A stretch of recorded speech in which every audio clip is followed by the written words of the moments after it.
The new SAT really seems to enjoy this rule. This is a rule about appositives.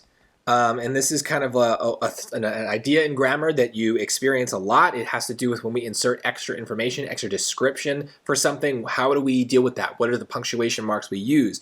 So many of you are going to kind of fall for a trap here and pick something like choice A. Just by looking at it, I can tell that that's what the rule that they're testing is, even though that's the wrong answer, because they're trying to separate the names of the people from what they are, right? They're researchers. So at this point, I'm kind of getting ahead of myself. I would still need to read this to understand what's going on, but let's take a look here. Unfortunately, as researchers Roberto Scandone and Christopher Kilburn attest, archaeological excavations have disrupted ash deposits at the site, causing valuable information about the eruption to be lost. So let's just make sense of what we've got here.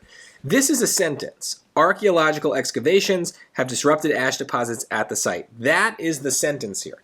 Then we have a lot of commas that are allowing us to attach extra pieces to the sentence.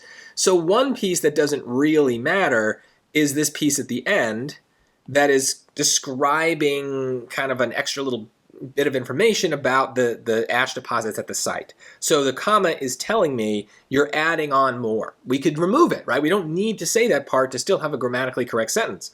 Archaeological excavations have disrupted ash deposits at the site, period. That could be our idea.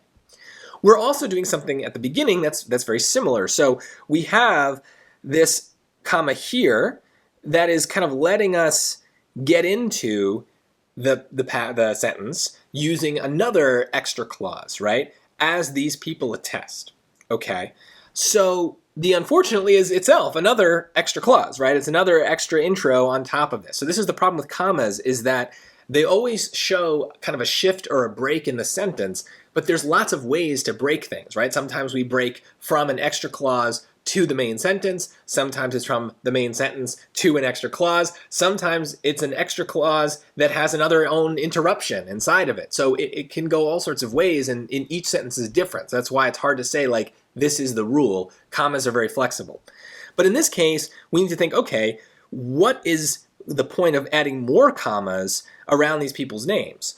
Well, if we did that, we'd kind of be saying that the names are extra information that isn't really relevant to the sentence and that we could just delete. So we could, if choice A were right, it would be like saying something like this.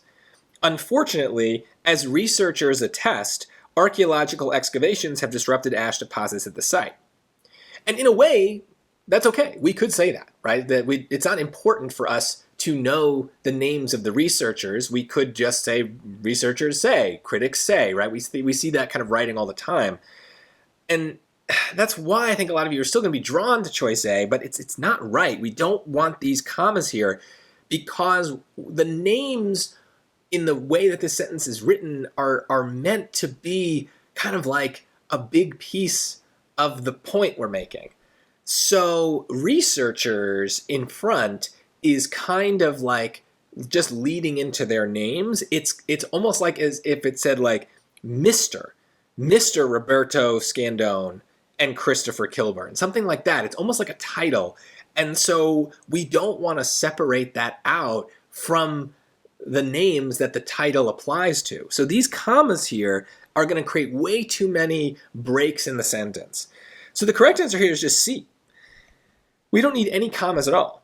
Researchers Roberto Scandone and Christopher Kilburn attest, and then that archaeological excavations have disrupted ash deposits at the site. So it's a frustrating rule because it's very difficult to describe why we need the commas versus why we don't. Usually what's going to happen is we have to think about like what is the main thing we're trying to say. Almost always we'll use the commas when this situation is reversed, when we have the names first and a description of who these people are second. So if the sentence said something like this, unfortunately, comma, as Roberto Scandone and Christopher Kilburn, comma, researchers from the fun archaeology project, comma, attest, comma, archaeological excavations have disrupted ash deposits at the site, blah, blah, blah.